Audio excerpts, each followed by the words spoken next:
por tu videoclase de teoría electromagnética que te hará volar. Este video va dedicado a todas las personas caídas.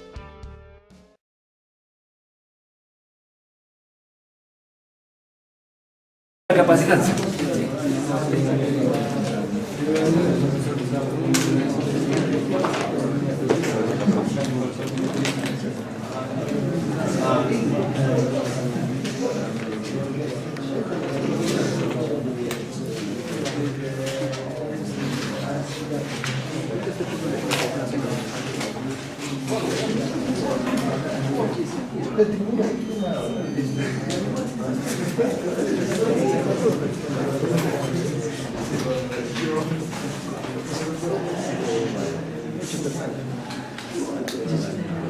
Ya, el gráfico es similar al caso de la resistencia.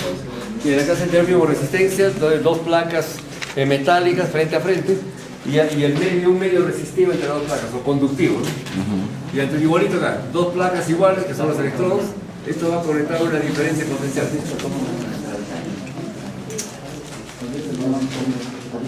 El negativo por ejemplo abajo y el positivo arriba, por ejemplo, ya más o menos, una diferencia potencial igual a U. Este U es la diferencia potencial. Ya de acuerdo a esto, entonces la placa de arriba se carga positivamente.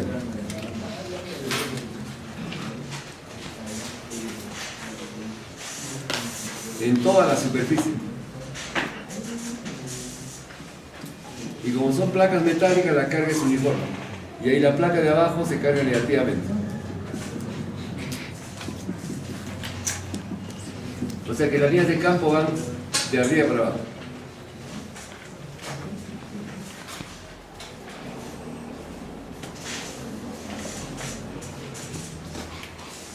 Ahí tenemos algunas líneas de campo.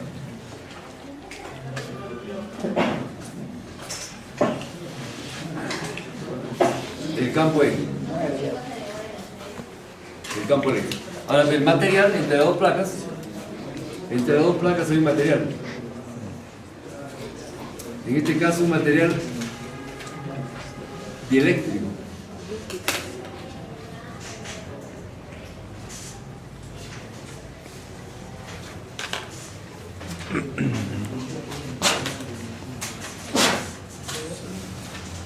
Salud. El dieléctrico tiene la propiedad de almacenar energía eléctrica. La capacidad o capacitancia es la capacidad precisamente de acumular energía eléctrica. Y entonces en medio toda la parte que está pintada de verde es un dieléctrico. Y la de permitividad relativa epsilon grande. El área de las placas puede ser el área A. Y la separación entre placas es la distancia de.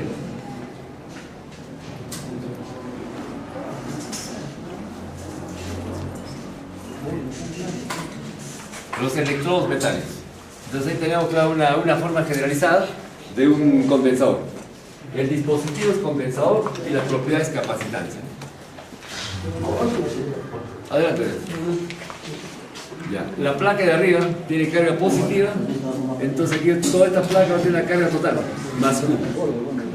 Ya. Y la placa de abajo, carga negativa menos Q. Uno es positivo, el otro es negativo, pero en iguales cantidades, porque es la misma fuente que está conectada a la placa. Y además que las placas posiblemente van a ser iguales en tamaño. Entonces ya más Q menos Q. Ahora la cantidad de coulombs, o sea Q, ya es el módulo, la cantidad de carga, es directamente proporcional a la diferencia potencial. A mayor voltaje, más cantidad de carga, es lógico. Y baja el voltaje, baja la carga, directamente proporcional. Entonces todo esto se convierte en una igualdad con un coeficiente C. C por adelante. O sea, la carga es igual al coeficiente C por la diferencia potencial, donde C se llama la capacidad o capacitancia.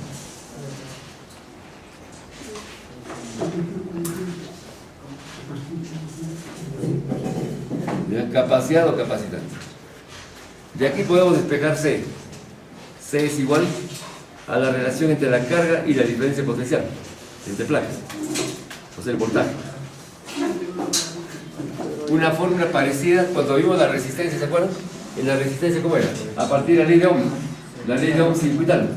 La diferencia potencial es igual a la corriente por la resistencia. De aquí sacábamos la resistencia, voltaje sobre corriente. Pero se hizo hincapié en que la resistencia no depende ni del voltaje ni de la corriente. Aquí aplicábamos acá la fuerza electromotriz, que es la integral de línea, el punto diferencial de L, y abajo la corriente I lo tratábamos con un flujo de J, ¿no? J punto diferencial de S, donde J es la ley de Ohm, sigma por E. Ya, eso vimos en la clase anterior. O sea, todo está en función del campo eléctrico. Ya, algo parecido acá.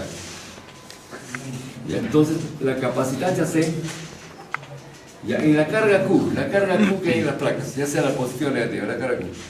Ya, ahí aplicamos Gauss. Va a ser la integral de área, de forma integral, ya, de D punto diferencial de S. Esa es la ley de Gauss, hemos trabajado al inicio del ciclo. Gauss. Ya, y en el denominador la fuerza electromotriz, igualito que la resistencia. La integral de línea de E punto diferencial de L. La de arriba es integral de área cerrada. Ya, esa es la fórmula generalizada de la capacitancia. Ahora, ¿dónde D es igual a epsilon por E? Cuando trabajábamos en el vacío, cuando en clases anteriores mencionábamos D, era para el vacío, epsilon sub 0 por E sub 0. O sea, esa es la permitividad del vacío. Acá es epsilon. Es epsilon, acá, es el producto de la permitividad del vacío por la permitividad relativa. Epsilon sub 0 por epsilon R. El epsilon R se ve en tablas, pero el otro es constante. El epsilon sub 0, ya saben que vale 8.8542 por 10 a la menos 12 faradio por metro, o pico faradio por metro. Esa es propiedad del vacío. Ya, en el caso del vacío, los dos vectores, bueno, claro, son paralelos. De por medio está solamente la constante. Ya, pero este campo D, o el campo vectorial D, en este caso se llama, tiene el nombre de inducción eléctrica. Igualito que la inducción magnética que ustedes han visto en física. En física, el campo B y el campo H se relacionan a través de mu. B es igual a mu por H, los campos. Esta es la inducción magnética y esta es la intensidad de campo magnético. No, en los libros, claro, generalmente se llama campo los dos, ¿no? Campo magnético B o campo magnético H. Y esta es la inducción. Inducción magnética y esta es la inducción eléctrica.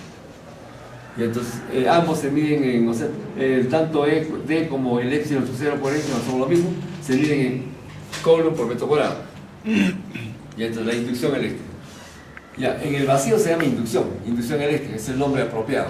Pero cuando se trata de dieléctricos, cuando entre electrodos hay un medio que es dieléctrico, entonces ya se llama campo de desplazamiento. Entonces el campo D es el campo de desplazamiento. Ahora, ¿por qué desplazamiento? Ese es el nombre más adecuado. Por ejemplo, en el caso de un conductor, un metal cualquiera, cobre o aluminio. Si analizamos un átomo nada más, de cobre o aluminio, ya vamos a ver el núcleo. No solamente es un protón, depende del material, aluminio, cobre, puede haber un conjunto de protones, neutrones también, y aparece solamente el núcleo. Y alrededor tenemos la nube electrónica. La nube de electrones. Toda esta nube más o menos está ligada al átomo, más o menos, o sea que hay una cierta ligazón. Pero en la última banda, aquí tenemos los electrones libres. Esta es la banda de conducción. En la banda de conducción está el electrón libre. Eso ocurre en los metales. Aquí estamos analizando el caso del metal. Metales. Ya, pero eso es de forma así normal, ¿no? Según, digamos, un metal cualquiera, ya, sin aplicar ningún campo eléctrico ni magnético, ¿no?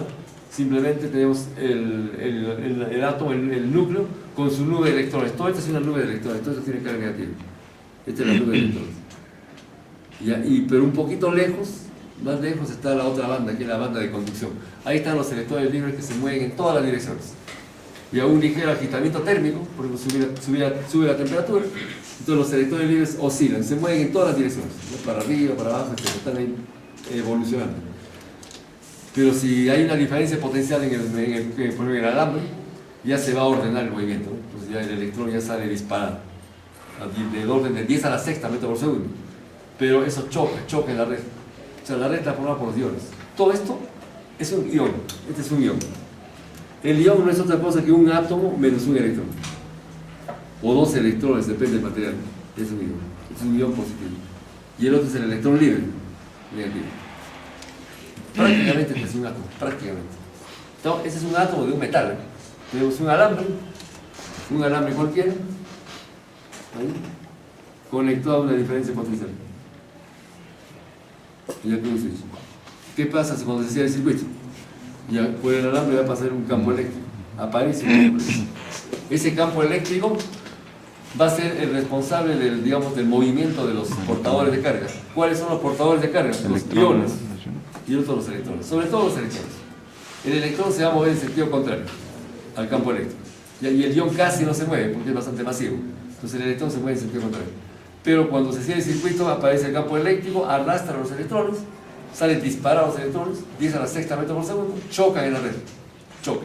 Chocan, retroceden, chocan con otro ion, rebotan, etc. Después de todo avanza. Hay un avance efectivo que se llama la velocidad de deriva. Ya eso apenas son milímetros o centímetros por segundo nada más. Pero avanza de todas maneras. Avanza contra el campo eléctrico. En cada choque, el electrón, o sea, el material, pierde energía cinética, pero va ganando calor. O sea, el efecto Joule. Ya eso es un alambre. Este es el átomo, pero un alambre, nada más. Es un alambre. Ya, entonces ahora. Pero eso va a ocurrir cuando hay un campo aplicado. Si no hay ningún campo aplicado, el movimiento es aleatorio. Aquí estamos ya poniéndole un campo. Este es un campo eléctrico externo. Entonces el electrón se va a mover para allá. Esto casi no se mueve, Si se mueve lo hace con una velocidad muy pequeña. Este es el V sub más.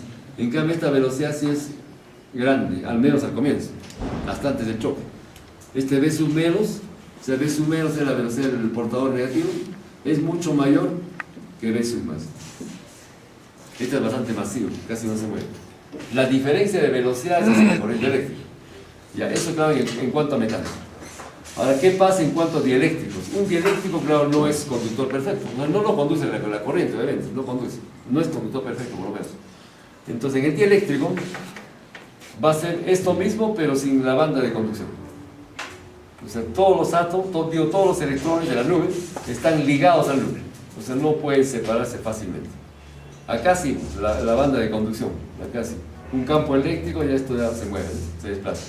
Y ahí los iones casi no se mueven. Y entonces, pero no hay ninguna, digamos, entre la banda de conducción y el núcleo o el átomo no hay una ligazón así fuerte.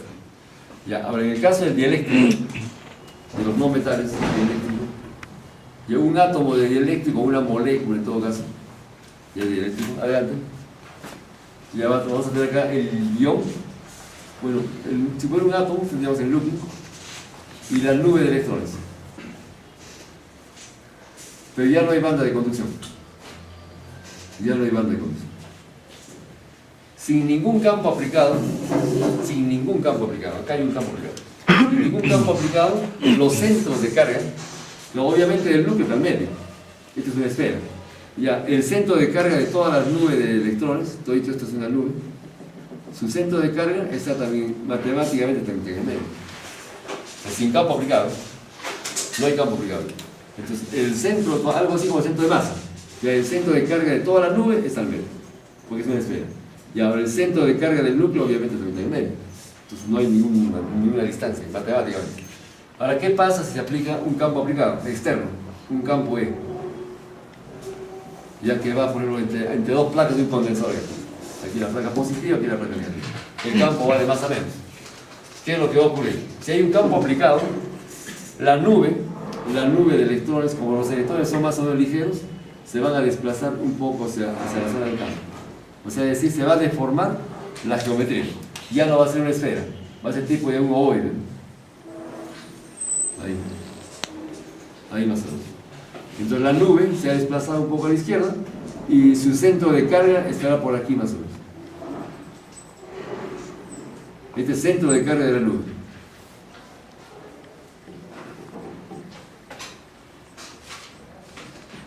De la nube de electrones. Ya, el ion, o sea el átomo, casi no se mueve, bastante masivo de eso. Casi no se, si se mueve se desplaza un poquito, ya casi despreciable, casi permanece firme. Ya, pero ahí vemos que como había un desplazamiento, claro, viene el vector de desplazamiento. Va a aparecer acá un dipolo. Este es un dipolo. O sea, hay una formación dipolar. Eso pone claro microscópicamente. Entonces se forman dipolos. Por eso los dipolos son importantes cuando se hace un estudio microscópico de los dieléctricos. Claro, entonces en esta carrera no me interesa, claro, mucho la cuestión microscópica. Ya, pero de todas maneras, ya, entonces hay que indicar de que los dipolos forman también un campo eléctrico. También forman un campo eléctrico.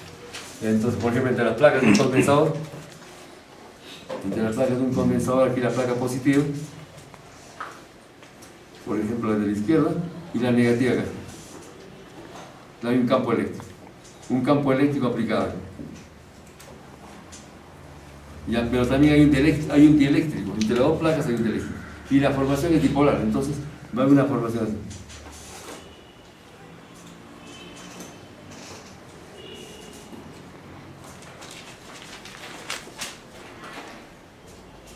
Y entonces estos son dipolos, ya con sus polaridades más, menos, más, menos. Y aquí más, menos, y así sucesivamente. Ahí. Más, menos, ¿no? Menos. Entonces ahí vemos de que, por ejemplo, todas estas son cargas, acá son negativos. Este menos. Este cuadro no estaba muy bien dibujado. Esto debe terminar acá. Ahí, menos. Ahora sí. Ya, más, menos. La placa de la derecha, como son cargas superficiales, toda esta placa de la derecha tiene una polaridad positiva. Y ahí la placa de la izquierda tiene una polaridad negativa. Y ahí entre placa y placa hay una formación dipolar. Entonces, este más y este menos, que pertenecen a los dipolos, forma acá un campo de polarización. Es el vector de polarización. P, vector de polarización.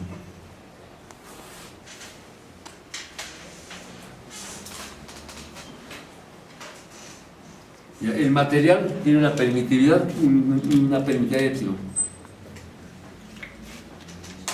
Entonces, D, en este caso, D es igual a epsilon por E.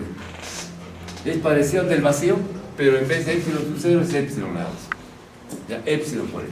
Donde en el epsilon ya está metido el epsilon sub 0 y el epsilon R. O sea, la permitividad del medio es igual a la permitividad del vacío por la permitividad relativa. La permitividad relativa se ve en tabla. El aceite, pero vale 5. Ya, el vidrio, 3 más o menos. Ya, el agua, en algunos libros menciona 80 y en otros 81. Ya, bueno, está oscilando ahí. Ya, pero son valores ya que se ven en tablas. Pero en ciertos materiales, sobre todo en cristalografía, el epsilon puede ser un tensor. O sea, ya no es una constante. Si es un material lineal, isotrópico, homogéneo, estos dos vectores son paralelos. O sea, de por medio estaría una constante nada más. Porque esta constante es el producto de una constante que es el aire y otra constante que se ve en tablas, que es la permitividad relativa. Pero si el material es lineal, isotrópico y homogéneo. Lineal es, por ejemplo, el aire no es lineal, el aire vacío.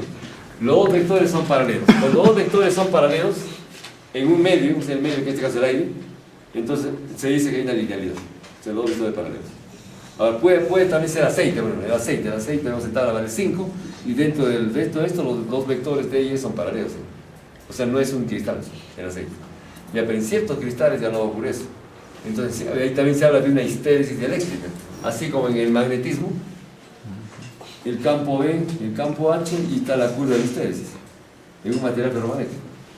En un material, en ciertos plásticos, también puede haber esta formación entre los campos de Y. También. O sea, una curva de histéresis dieléctrica en este caso. Ya no hay una linealidad. Ya, ahora, isotropía. Isotropía es ya en cristales.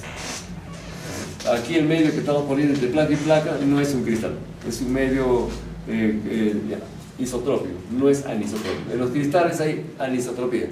O sea, por ejemplo, en los cristales, supongamos que estamos en un cristal, pero no cristales, me refiero al vidrio, ¿no? Sino cristalográficamente. Los metales, cobre, aluminio, por ejemplo, tienen su formación generalmente cúbica, generalmente. Y ahí en cada esquina, a nivel de átomos, ¿no? En cada esquina, en cada vértice hay átomos, ya pues de aluminio. Esa es una formación cúbica simple. En cada vértice, átomos. Otra es la cúbica a cara centrada. Aparte de cada esquina, en los centros de las caras, por acá, en el centro del cielo raso, en el centro del suelo, en los centros de cada cara también habría átomos. Eso se llama a caras centradas. O también puede ser una cúbica a cuerpo centrado. Aparte de cada esquina, en el medio, un átomo. Generalmente ese es para, digamos, moléculas, por ejemplo, cloruro de sodio, por ejemplo. Entonces, pero también puede ser metales, ¿no? Hay una cúbica a cara centrada. Ya, pero son cristales. Entonces, los átomos forman planos. Por ejemplo, el plano que está frente a ustedes, tenemos átomos en las 4 esquinas, forman un plano. El plano que está al frente, igualito. Si se manda un gas de luz, láser, por ejemplo, ya de este plano a este plano, ya se manda un gas de láser, se mide la velocidad, ya da tanto, un determinado valor, cerca de la luz.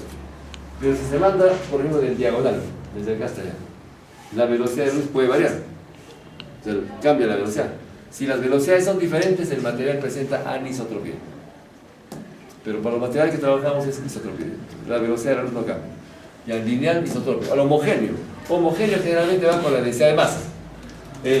La densidad de masa en este punto es igual a la densidad de masa aquí. Entonces ahí no hay, es homogéneo.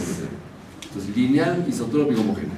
Y así, si se cumplen estos tres, entonces los vectores D y E son paralelos. Y por lo tanto D es igual a epsilon por E.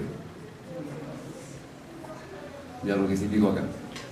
Pero además también el campo de desplazamiento, D es campo de desplazamiento, es igual al campo de desplazamiento en el vacío. Bueno, en el vacío no se llama desplazamiento, en el vacío se llama inducción eléctrica. Llamo campo D simplemente. Y ya cuando hay dieléctricos, ahí sí es campo de desplazamiento. Ya, pero para el vacío sería epsilon sub 0 por E, más la polarización. O sea, D se puede expresar de dos maneras: en función de la polarización o si no en función del campo eléctrico. Como en ambos casos es lo mismo, podemos igualar los segundos miembros. Epsilon sub 0 por E más P es igual a epsilon por E. Y acá podemos despejar la polarización. La polarización es igual a epsilon por E ya menos epsilon sub 0 por E. Entonces se puede factorizar la polarización, el vector de polarización es igual. Ya sería epsilon menos epsilon sub 0 por E. Puede ser de esa forma o también así. La polarización es igual. El epsilon es igual al epsilon sub 0 por epsilon r menos epsilon sub 0 por E. Se puede seguir factorizando. P es igual a epsilon sub 0 por epsilon r menos 1 y por el campo eléctrico. Ahí. Entonces ahí tenemos la fórmula para determinar P, la polarización. Conociendo el material, será epsilon r, y conociendo el campo eléctrico. El campo eléctrico es el campo externo. Entonces ya por eso sale la polarización. Eso va a nivel todavía macroscópico. Claro, la teoría completa es una teoría microscópica, ya microscópica, pero para los fines del curso no es, digamos, tan preponderante, ¿no? Entonces aquí lo estamos trabajando a nivel ya macroscópico. Ya P es igual a epsilon por E. P es igual a epsilon sub 0 por epsilon r menos 1 por E. Es el campo de polarización. Entonces, con eso, claro, solamente es para indicar el fenómeno que ocurre en un dieléctrico cuando se aplica un campo eléctrico. ¿Se acuerdan de ese fenómeno? Hay una formación de dipolos. Y esos dipolos crean un campo eléctrico, también es un campo eléctrico, pero es un campo de polarización. Hay un campo de polarización. Ya, eso ocurre en los dieléctricos. En los metales eso no va a ocurrir. La corriente eléctrica de placa a placa, en la clase anterior. Y el gráfico es el mismo, solamente que en vez de dieléctrico tiene un medio conductor. Ahora, si el medio, por ejemplo, en la práctica, todo material no es 100% dieléctrico ni tampoco es 100% conductor. Puede haber un material acá entre las dos placas metálicas que es más o menos dieléctrico y más o menos conductor. O sea, tiene un poco de los dos. Es un material que es algo resistivo y hay algo capacitivo. Por ejemplo, agua de mar, agua con sal. El agua salada. El agua salada, como agua, como permitividad relativa, tiene 80-81, más o menos. ¿ya? Y como conductividad tiene 4. No es un buen conductor. Un metal está del orden de ¿cuánto? De 5, 6 por 10 a la séptima. El agua de mar 4 nada más. Entonces, pero tiene conductividad. Entonces, por lo tanto, tiene resistividad. Si hay conductividad, hay resistividad. Si tiene algo de dialéctico, no hay capacidad. Entonces, cuando la geometría es la misma, si este material fuera RC, algo resistor y algo capacitivo, entonces si se conoce la capacitancia, se puede conocer la resistencia, o viceversa. Si combinamos las fórmulas, eso combinando las fórmulas. Por ejemplo, acá, se sabe que la resistencia, la fórmula general de la resistencia, lo que está acá, lo que vimos en la clase anterior, es igual a la integral de línea y al del campo eléctrico, o sea, la fuerza electromotriz, E punto diferencial de L. Abajo es J, pero J es sigma por E. Sigma entonces también no es un tensor, es un material lineal isotópico homogéneo. Sigma sale fuera sigma y queda la integral de área. La integral de área de sería E punto diferencial de S. Ya, ese es R, lo que vimos anteriormente. Ya lo que hemos visto ahora es la capacitancia, C. C es igual, la fórmula generalizada, aquí está. Ya, esta ley sale afuera como épsilon. O sea, el épsilon, mejor dicho. Épsilon sale afuera y queda aquí la integral de área de E punto diferencial de S. Y en el denominador la fuerza electromotriz. La integral de línea del campo eléctrico. Cuando se multiplican los dos, R por C, esto en circuito se llama la constante tiempo, ¿no? Tau. Esta constante tiempo que es igual, a ver, multiplicando los dos, esto con los segundos vivos. La integral de línea desaparece, ¿no? Ya, las integrales de área igualito. Entonces, ¿qué cosa va a quedar? Queda la permitividad sobre la conductividad. ¿Se da cuenta? Queda aquí permitividad y conductividad. Con esta fórmula se puede calcular, si se conoce C, sale R, o viceversa, si se conoce R, sale C. Pero para esto hay que conocer el material. Hay que conocer, aparte de conocer uno de estos dos, hay que conocer el material, o sea, cuán digamos, dialéctico es y cuán resistivo es. Hay que conocer dos. Y aparece la constante tiempo, tau. Constante tiempo. Las unidades son segundos. O sea, ohmio por faradio es segundo.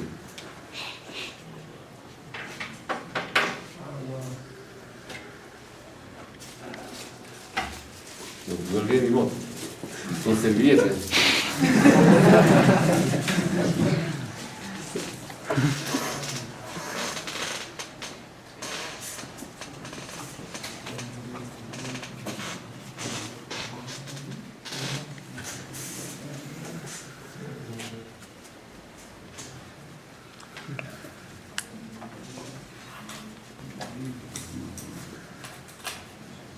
La fórmula generalizada permite calcular la capacitancia o también la resistencia, como vimos anteriormente, para cualquier geometría.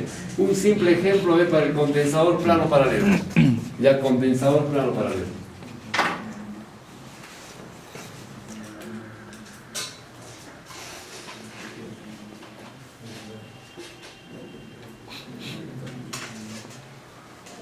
El dispositivo se llama condensador.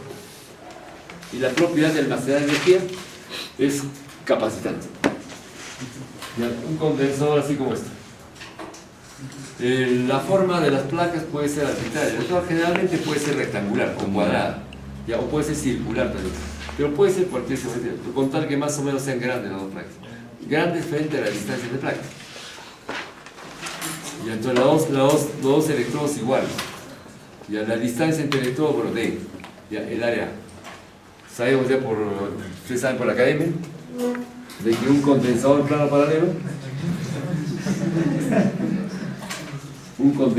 paralelo, ya su área A de las placas, la separación entre placas, la distancia de L, y el material del medio es epsilon R, o epsilon nada más, y aquí es igual a la capacitancia, es igual a epsilon por A sobre D.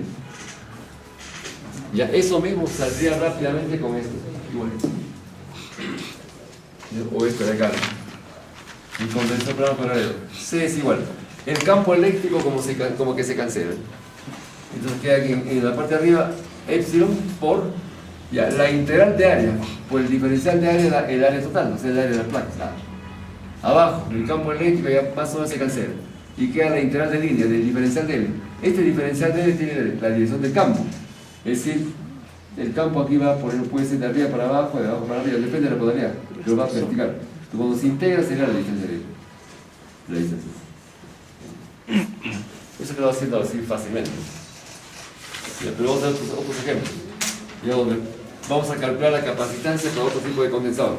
Ya, por ejemplo, geometría cilíndrica. Ejemplo 1. Geometría cilíndrica.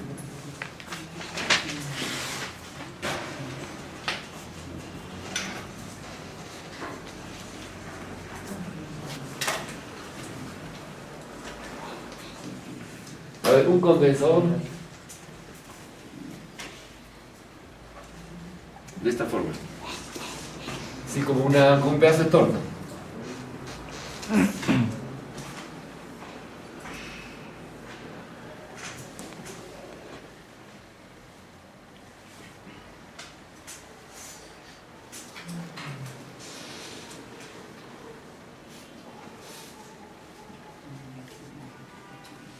Ahí más o menos.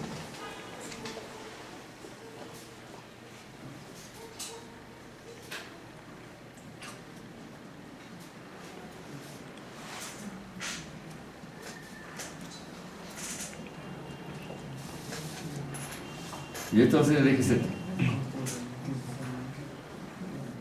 Ahí.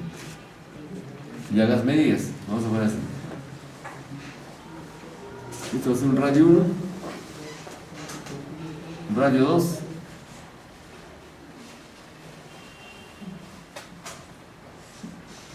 la altura, una altura H, así. El material entre las placas. Ahora las placas van a ser toda esta cara curvada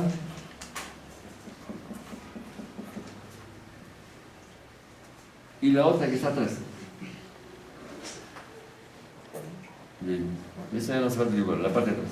En un condensador hay que indicar siempre la conexión. O sea, por ejemplo, si hubiera sido un condensador, por ejemplo, así como una cajita de fósforo, ya por ejemplo, supongamos, un cubito, no sé, un paralelepípedo, supongamos. Ya se conocen las medidas, se conoce la altura, H, se conoce el fondo A y el largo L. Ya, por ejemplo. Y acá adentro hay un material, un épsilon. Ya, por ejemplo, la pregunta, ¿cuál es la capacitancia? Así nomás no podemos calcular. Para la pregunta, ¿cuál es la capacitancia que ve la conexión? Es decir, un borne de la batería va conectado arriba y otro va conectado abajo. Ahí sí. Es la polaridad, entonces puede ser acá más, puede ser menos, o al revés. Y hay que indicar la conexión. O sea, ¿cómo va el campo eléctrico? O sea, ¿cuáles son las placas en otras palabras? Las placas son estas. La de arriba y la de abajo. Sería diferente que si, por ejemplo, cambiamos las placas. Si cambiamos las placas, por ejemplo, la placa está acá y la otra la que está al frente, entonces la conexión sería así. Es diferente. La capacitancia cambia. Entonces hay que indicar de todas maneras cómo es la conexión. La conexión acá va a ser ya un borde de la batería va acá. A esta placa curva, a esta cara curvada. Ya el borde negativo. Y el positivo es la cara que está dentro.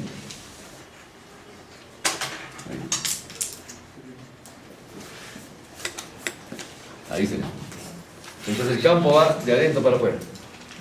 Y noten que el campo va radialmente. Radialmente. Esta es una línea radial. Entonces el campo va radial. Y entonces, ahora sí, ¿cuál es la capacitancia? Ejemplo 1, calcular la capacitancia. Ya del condensador mostrado. Aquí le ponemos un medio, un epsilon R. Un epsilon. Epsilon R. La permitividad relativa. Y ahora sí, ¿cuál es la capacitancia de ese condensador? Donde las caras, o sea, los electrodos son curvados. Esta curva y la de dentro. A ver. El eje X vamos a manejar. El eje X podemos considerarlo desde acá. A ver, aquí falta un dato, el ángulo. El ángulo entre las dos, o sea, la abertura. Un ángulo alfa. Alfa es alfa. El eje X podemos considerar esto.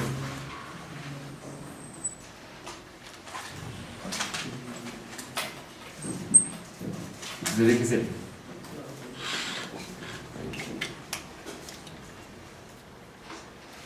¿Eso por qué? Porque en geometría cilíndrica, a partir del eje X se mide el azimut. Ustedes han visto en matemáticas, en física, en geometría cilíndrica.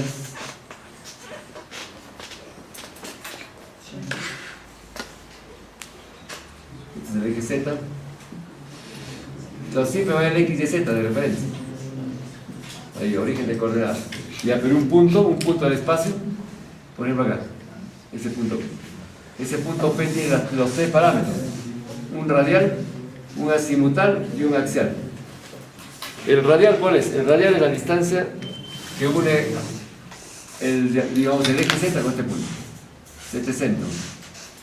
Este es la línea radial. El azimut se mide a partir del eje X. Este punto P se proyecta a la base y aquí tenemos P'. Y aquí un trazo radial. Y a partir de aquí del eje X se mide el azimut positivo. Aquí podemos trazar un eje X también primo. Y este es el azimut. Y la altura del cilindro es un Z. Pues. La altura es Z. Ahí están los tres parámetros. R, F y Z. Ya eso es geometría cilíndrica. Entonces por eso este campo es radial. Sigue el curso radial. La dirección radial. El ángulo se mide a partir del eje X. A partir del eje X hasta la posición del punto se mide el ángulo fin. En este caso, como estamos haciendo coincidir con esta línea, con esta arista, ya el X inicial va a ser 0. Se va a hacer de 0 hasta alfa. Entonces cuando tomamos phi, se toma de 0 a alfa. Y eso para la integral. A ver, la capacitancia. La capacitancia implica conocer el campo. O sea, acá. Hay que conocer el campo. Si se conoce el campo eléctrico, ya pues aplicamos directo a la fórmula. Ya, el campo es radial, porque las placas son esas caras curvadas. Si observamos de arriba para abajo, ¿cómo sería? El eje Z hacia el observador. Ahí. El eje X, teníamos que observarlo desde acá.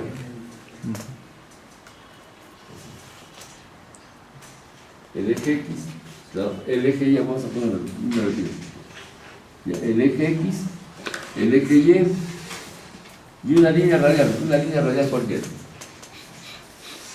Lo vamos a ver así. Ahí sería. Ahí está. El eje Y casi referenciándolos. El eje X nomás se toma para el ángulo. Este es el eje X.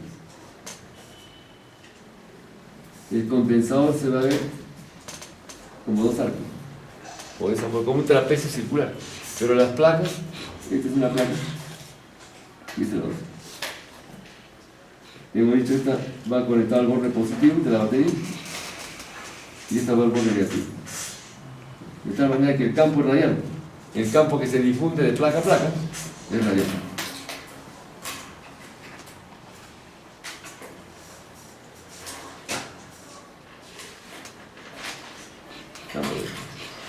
Eso es observando de planta, ¿no? De arriba para abajo. Entonces, campo radial. Entonces tenemos que buscar un campo radial. Ya, un campo radial, por ejemplo, puede ser un alambre largo, tipo electrostática. Supongamos que este es el alambre. Ya lo ponemos tipo electrostática. Lambda sub 0, su cantidad de carga por metro, que sea constante. Un alambre metálico. Entonces, ese alambre metálico produce, ya sabemos, campos radiales. Si se observa también de arriba para abajo, vemos el alambre con su lambda sub 0, que es cobre por metro, y las líneas de campo salen radialmente en todas las direcciones. Las líneas de campo salen radialmente. Entonces aquí estamos considerando un alambre. Entonces, eso no es dato, por supuesto, solamente para el modelo que se hace. Ya una línea infinita, una línea larga, ya, y salen líneas radiales que van a atravesar justamente estas caras. Nos interesa solamente lo que atraviesa. Ya, entonces, partimos del campo de una línea larga. Supongamos que esta es una línea larga. Línea larga o infinita, como llaman en los libros, de carga. Ya conocemos el campo de una línea larga. Se sabe que el campo eléctrico es radial y con dependencia radial.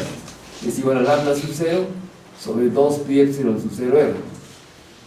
En este caso será epsilon, nada más. Epsilon, porque todo este medio, claro, el aire va a ser hasta donde empieza el condensador, pero las líneas de campo que van a llegar hasta el material ya van a trabajar con el epsilon. sea, aquí ya no hace falta que sea epsilon sub 0, sino epsilon. Ya, ese es el campo de una línea larga. Ya, ese campo lo utilizamos acá. Como vector, el campo eléctrico vector es igual al módulo que es todo esto, lambda sub 0 sobre 2pi epsilon por r y por el vector unitario radial como vector. Y eso lo utilizamos arriba y abajo. Ahora, el diferencial de área. El diferencial de área S, el diferencial de S es igual. Ya, aquí tengo que dibujar, tengo que hacer un gráfico. Esto mismo, pero en diferenciales. Un diferencial de volumen. Es eso mismo. Pero con diferenciales. Ahí por ejemplo.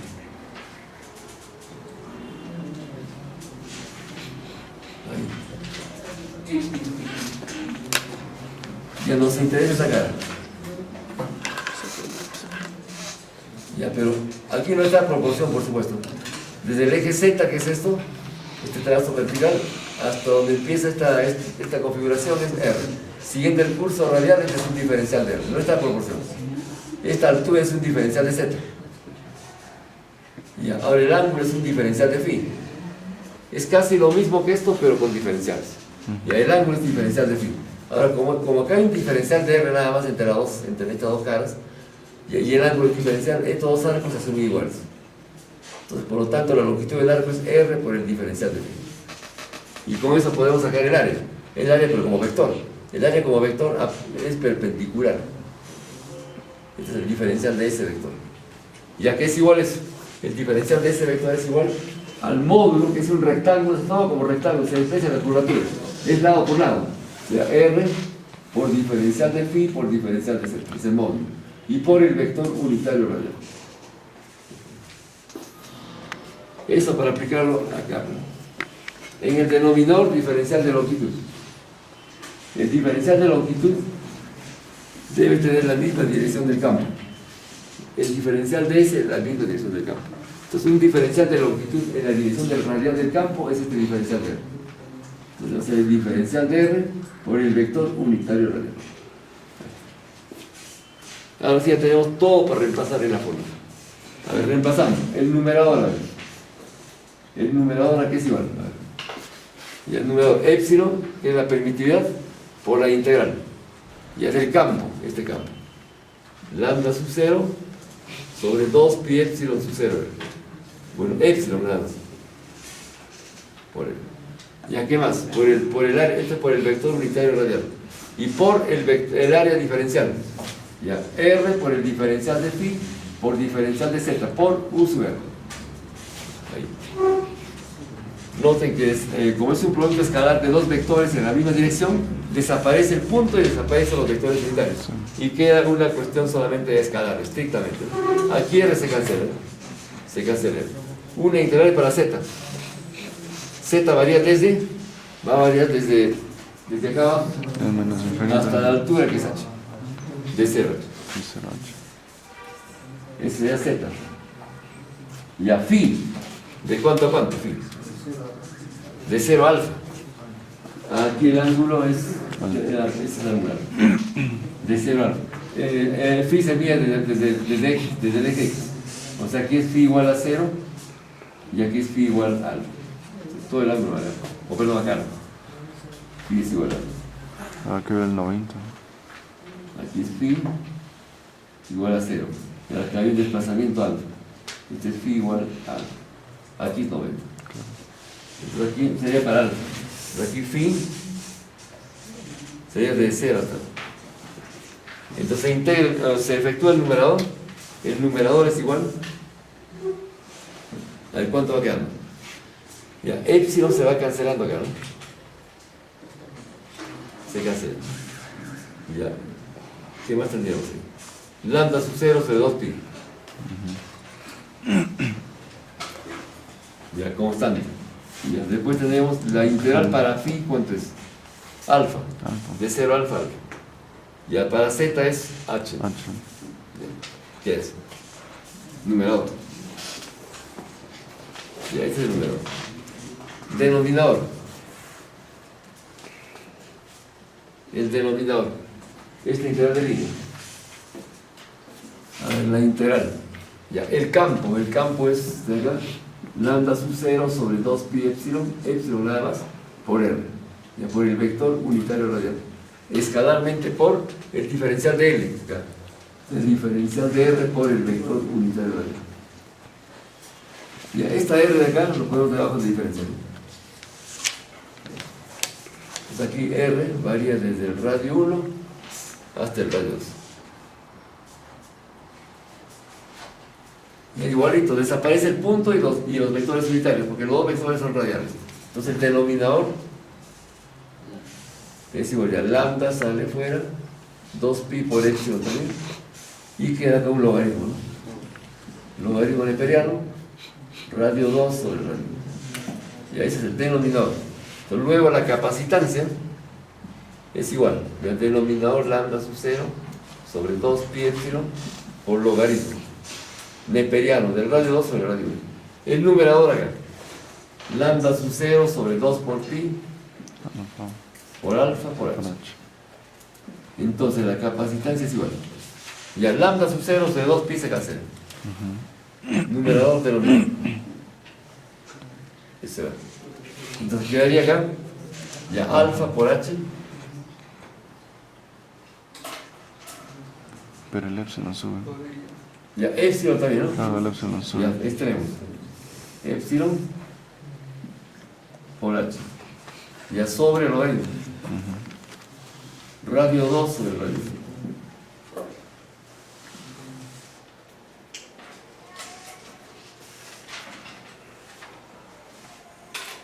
Ahí está. Ya, la capacitancia de ese condensador.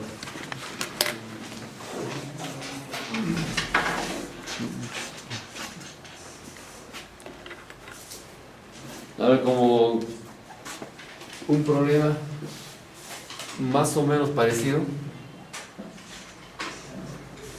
Problema 2. Este es el problema 1. Por ejemplo 1. Va a ser ahora así. Las placas, la geometría va a ser la misma. La misma geometría, radio 1, radio 2, el ángulo alfa. Es exactamente lo mismo. Lo que va a cambiar van a ser las placas. Ahora las placas van a ser esta de la izquierda y esta de la derecha. Ya, esta que sea positiva y esta negativa. Ya, entonces, la otra ya no. Ya, a ver, ¿cómo sería la capacitancia para ese condensador? Las placas ya cambian. Ya no van a ser las caras curvadas. Ya, entonces, en este caso va a ser, aquí sí son rectángulos. Rectángulos. Esto y esto. Y el campo va en curva. El campo va en curva. Y así, a ver, la capacitancia es. Aquí le agregamos un dato adicional. Mira, en el problema 2 va a ser hallar la capacitancia. Ya de la geometría anterior.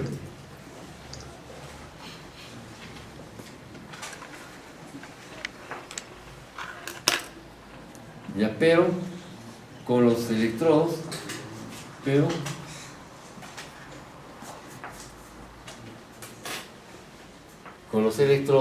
azimutales. Es decir, lo que está aquí en azul. Los electrodos son azimutales, es decir, el campo eléctrico va a ser azimutal. Entonces la geometría es la misma. Este es un electrodo y este es el otro electrodo. Ya en este gráfico, ¿cómo sería? Acá. Este es el electrón. Y el otro está al otro lado. Y la conexión, esta va a ser positiva, y la que está al fondo, hacia atrás, Negativo. Entonces esto ya pertenecería al problema anterior. Ya se retira ese alambre. Se retira ese alambre y se coloca ya en la posición nueva. Lo demás es lo mismo. La geometría es la misma, el mismo H, el mismo alfa, los radios R1, R2, todo es exactamente lo mismo. Cambia las placas nada más. A ver, ¿cómo quedaría la capacitancia?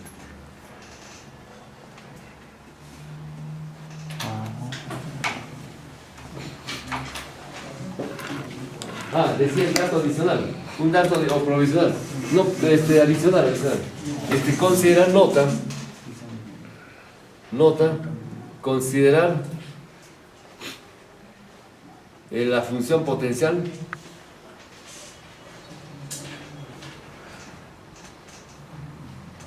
potencial linealmente azimutal, o sea, linealmente con el azimuth, lineal con la variable azimutal.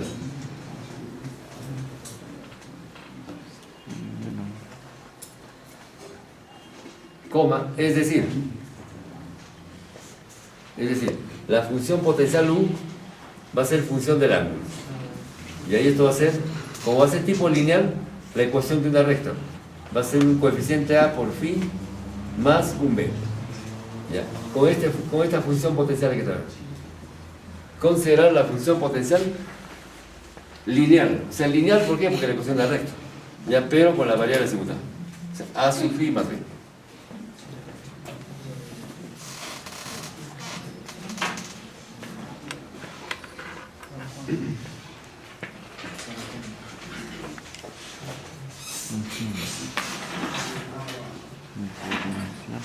Está fácil.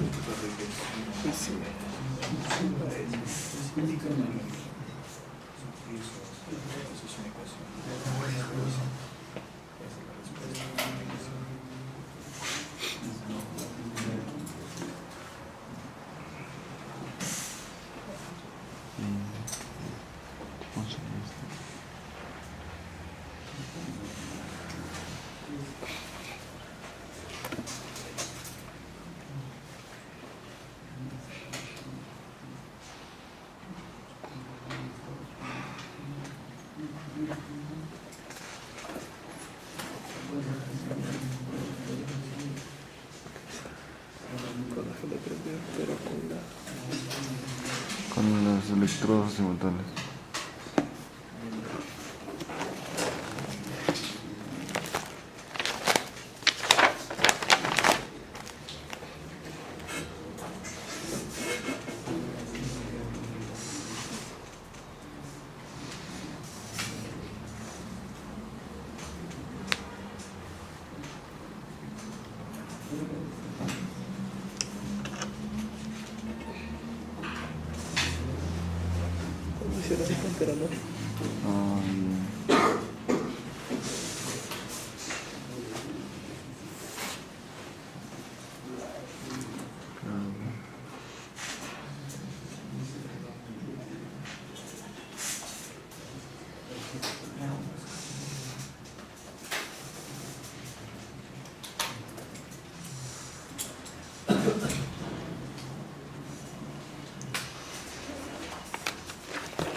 ¿Qué pasa? Es que reemplazas el potencial en el punto acá en X. Es cero, ¿sí o no? No, ya ponte que A hace phi es cero. Entonces, ¿cuánto te valdría el valor de B? El valor de potencial negativo. O sea, acá el potencial negativo acá era en el caso del otro. Claro, pero... pero sí tienes en ese. No, pero es que tienes que ir primero a tu derivada, por ejemplo, te hago tu diferencial de área que va a ser para allá. ¿No? ¿De verdad? Viene para la asistencia.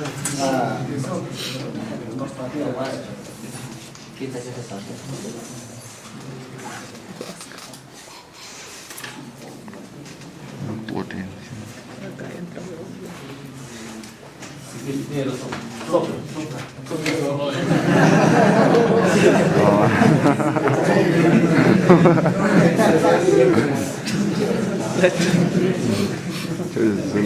Otro celular.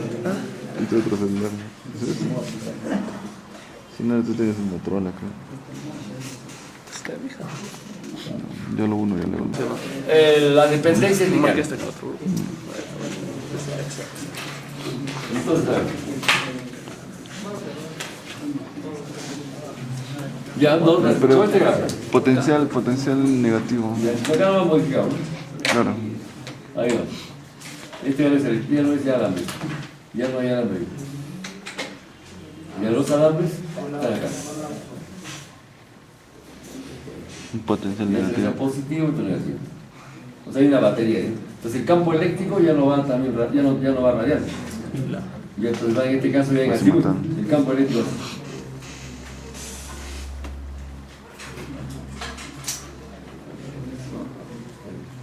El campo es.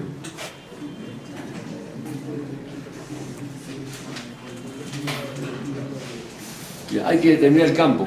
El campo lo determinado partiendo de esto. Ya se sabe que,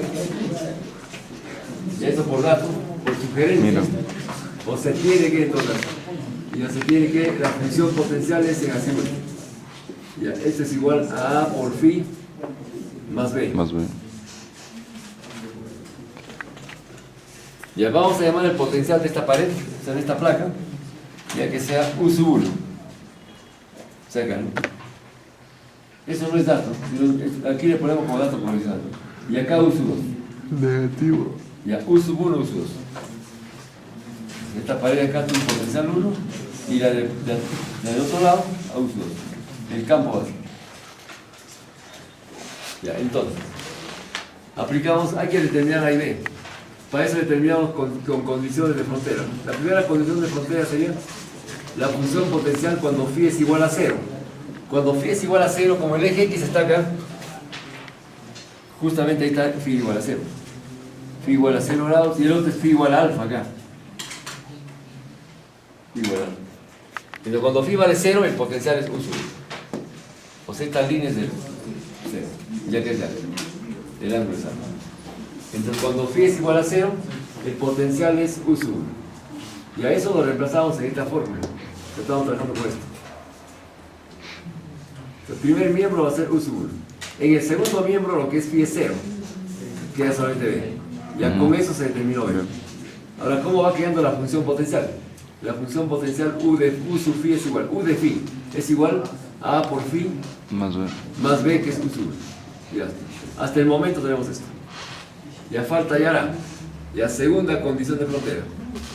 Ya hemos empezado con la primera condición de frontera en esta arista. Ahora vamos al otro, acá. Y en esa arista, cuando el ángulo es alfa, el potencial es U sub 2, hemos dicho. O acá también, ¿no? Claro. Ya U sub 2. Ya segunda condición.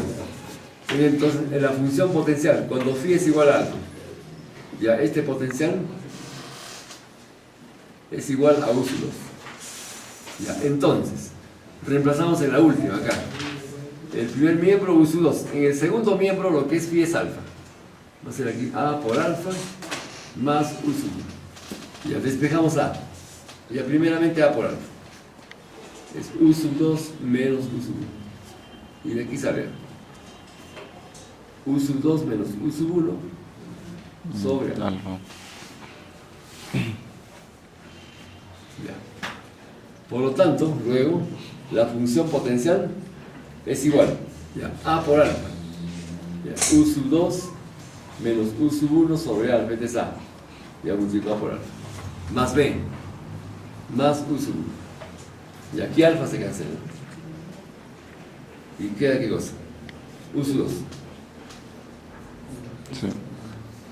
ya, estamos aquí con la función potencial, la función potencial, la función potencial es A por alfa, por phi, quiero decir. A por phi, esto.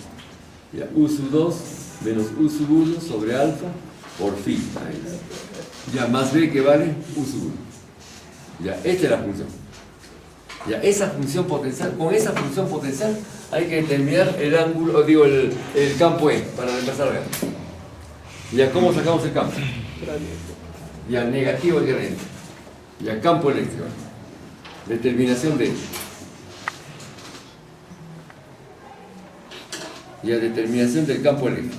Ya eso a partir del negativo del gradiente se sabe que el campo eléctrico es igual al negativo del gradiente del potencial. Entonces, el campo eléctrico va a ser, a ver cómo se resulta. Si es variable, es una constante. Y esto es igual a menos la derivada. Aquí es la derivada, ¿no? Estaríamos acá en cilíndricas, este es un gradiente. El gradiente en azimut es igual a menos 1 sobre r por la derivada de u respecto de y ahí está ya por fórmula. Ya, la componente, estamos trabajando acá con el azimutal, ambos son azimutales acá. Entonces el gradiente en azimutal, en cilíndrica es menos 1 sobre r. El menos es el gradiente, 1 sobre r por la derivada respecto de phi. Ya, tenemos la función, hay que derivarla en phi. Entonces el campo eléctrico es igual. El vector campo eléctrico es igual a menos 1 sobre r. Ya por, aquí le falta el vector unitario, azimutal. Ahí. Ya menos 1 sobre r por, ahora la derivada de la función potencial de esto. ¿Cuál es la derivada respecto de phi? Sería solamente paréntesis, ¿no? Claro. Ya el coeficiente de phi. Ya u sub 2 menos u sub 1 sobre r. O sea, acá sería u sub 2 menos u sub 1 sobre r. Ahí. Ya esa es la función potencial. O digo, este campo eléctrico. Depende de R nada más. Ya no depende de la simulación. Y además eso se va a cancelar, me parece. Ya, eso lo reemplazamos ya en la fórmula. Numerador, denominador. Ya, como vectores en azimut. U sub i. Ya, a ver, numerador, denominador.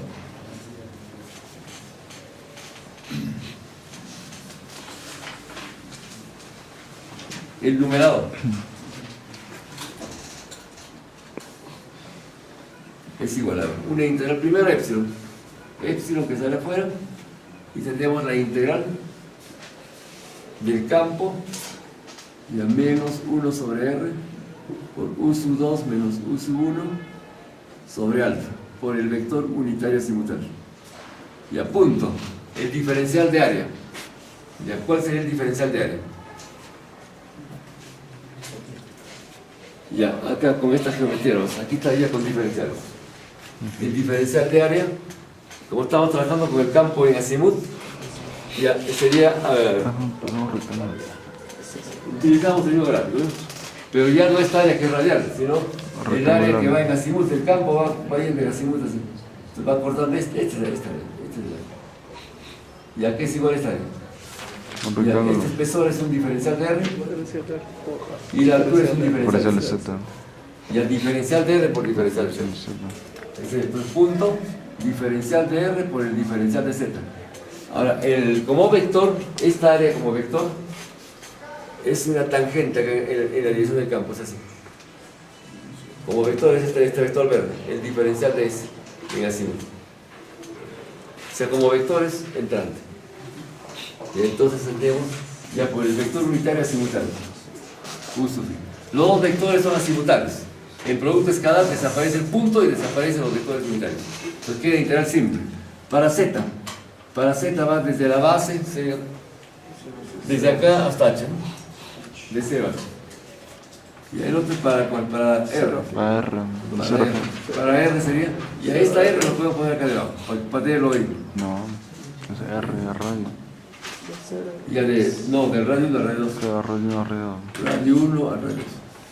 Ya, entonces el numerador es igual, ya, menos, ya, epsilon sobre alfa, para empezar. Ya después tenemos la integral para L, para Z, L, ¿no? No, H. Después, ¿qué más? Ya, esto es logaritmo. Ahora esto. Ya, u sub 2 menos u sub 1.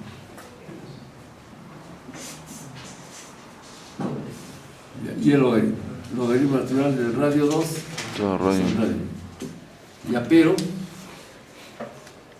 vamos a hacer positivo acá. Si hacemos positivo, invertimos esto. Primero u sub 1, después u sub 2. Pero u sub 1 menos u sub 2, u sub 1 es de la izquierda, u sub 2 de la derecha. Acá hay la diferencia potencial. Esta diferencia potencial es U. Ya, ahora, esa U, diferencia potencial, esto de acá, diferencia potencial, que es U, es igual al voltaje en la placa positiva, U sub 1, menos el voltaje en la placa negativa. Ya, este voltaje sería U sub 1 menos U sub 2, está bien, U sub 1 menos U sub 2. Ya, y U sub 1 menos U sub 2 está acá. Ya con la inversión. U sub 1 de diluendo, U sub 2. Entonces toda esta parte invertida, todo este sub. Entonces, por lo tanto, el numerador viene a ser igual a épsilon, la permitividad del medio, por h, que es la altura, sobre alfa por el potencial U, y por logaritmo. Radio 2 sobre radio 1. Ya, este es el numerador. El denominador con la integral de línea nada más. Esto. Ya el campo, este campo de acá, menos 1 sobre R, integral primero, ¿no? Sí. Y integral. Ya menos 1 sobre R por el campo que es. Ya este medio ya está, ¿no? Sí. Claro, ya sale. El paréntesis. Ya U sub 2 menos U sub 1 sobre alfa. Ahí también se puede hacer la inversión, ha sido positivo. Ya por el vector unitario simultáneo. Ya punto, ahora el diferencial de L. El diferencial de L debe tener la dirección del campo. Igualito acá que el área tiene la dirección del campo. Ya, el diferencial del campo es en azimut en este caso, ¿no? Un campo en azimut daría acá un diferencial de L que es este arco de acá. O sea, R por diferencial de phi. Entonces tendríamos R por diferencial de phi y por el vector unitario azimutáneo. Ya los dos vectores son azimutales, se cancela el punto R. Y se cancelan los vectores unitarios. R, no. R también se cancela. R. Ya, R y R.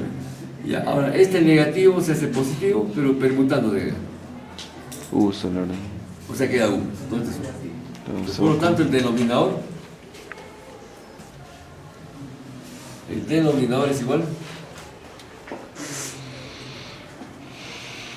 Ya queda como esto. Ya, U sobre alfa, ¿no? U sobre alfa.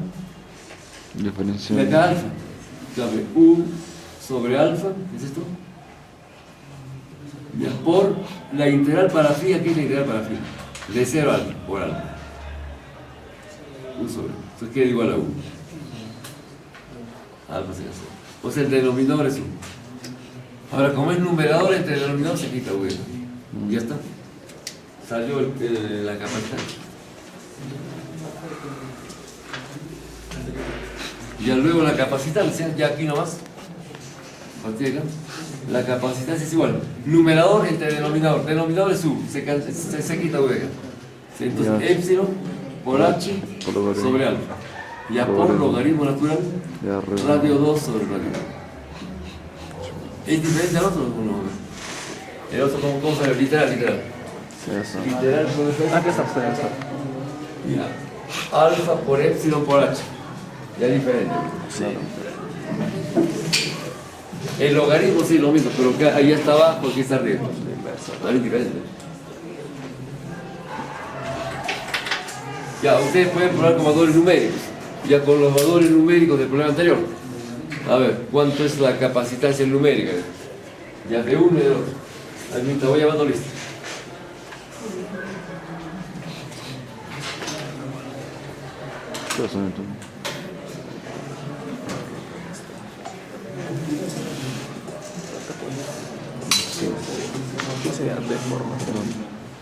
Denominador.